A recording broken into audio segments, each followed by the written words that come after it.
Now, it has been a couple of weeks since the Afrikaners that claimed that there were genocide or white genocide in South Africa left, and so many people have been disputing this white genocide scandal that we found ourselves in as South Africa. Like I said, it has been a couple of days, if not weeks or months to some others. And on today's video, I want to go through some of the latest developments that have surfaced the streets of social media, especially to those that have left the country, or the white Afrikaners that left the country due to genocide scandals, right? I mean, right now, or what makes me do this video today is that the Afrikaners refugee that left, some of them are facing harsh realities in the US, including lack of promised housing, jobs, or support. One family was stranded in Montana without food or phone, relying on Facebook for help. The US refugee program for Afrikaners has been criticized for fast-tracking applications while restricting refugees from conflict zones like Afghanistan or Sudan. This is the reality that is happening, or that is facing some of the Afrikaners that have left the country. They are struggling.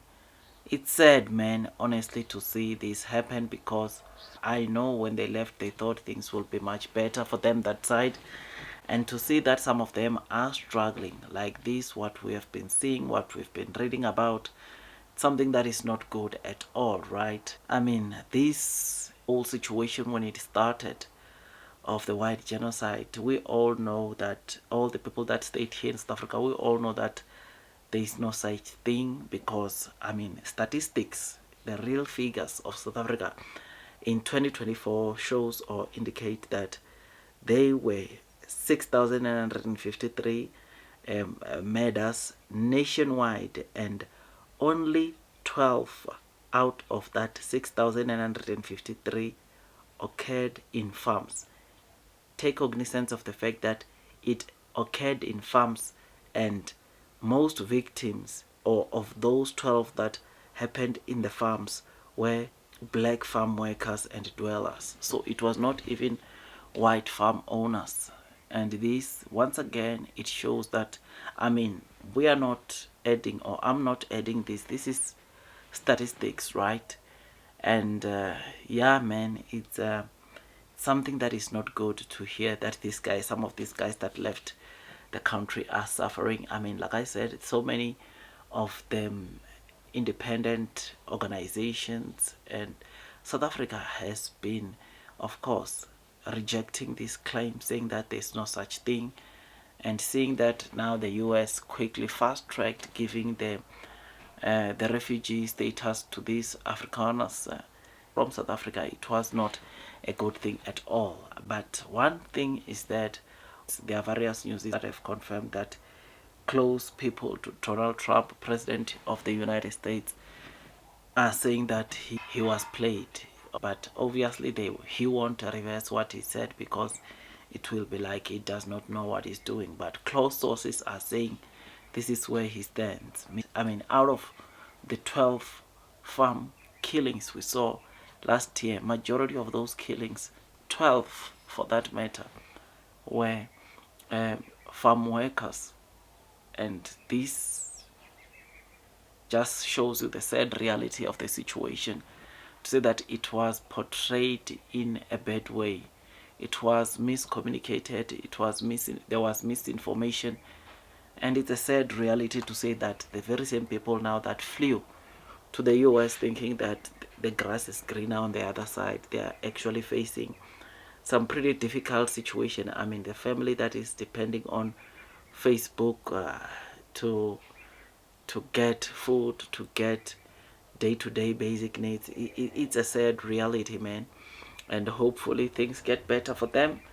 I think it should be a lesson learned to those that have not left the country, to say that, look, before you make any harsh decisions of selling your assets, of selling, obviously, your stuff, your belongings, make sure that you do some due diligence. You make sure that you really weigh the options, because I sometimes, or in fact I don't think it's worth it. There is a billionaire, local billionaire, who I think I've covered his story. He says it's not worth it. If you are living thinking that the grass is greener on the other side and South Africa there are no opportunities, then you are wrong, right?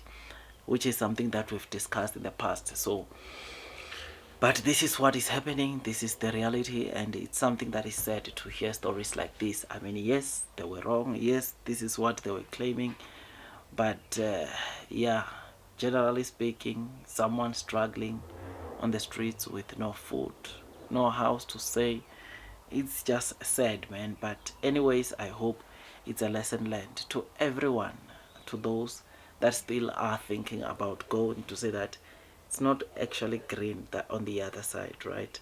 Things, a reality, there is a big reality to face on the other side. I mean, some, even the Americans, or some of the American citizens have been rejecting this. So yeah, man, these are the latest developments. I just thought I'd come and give you this quick update.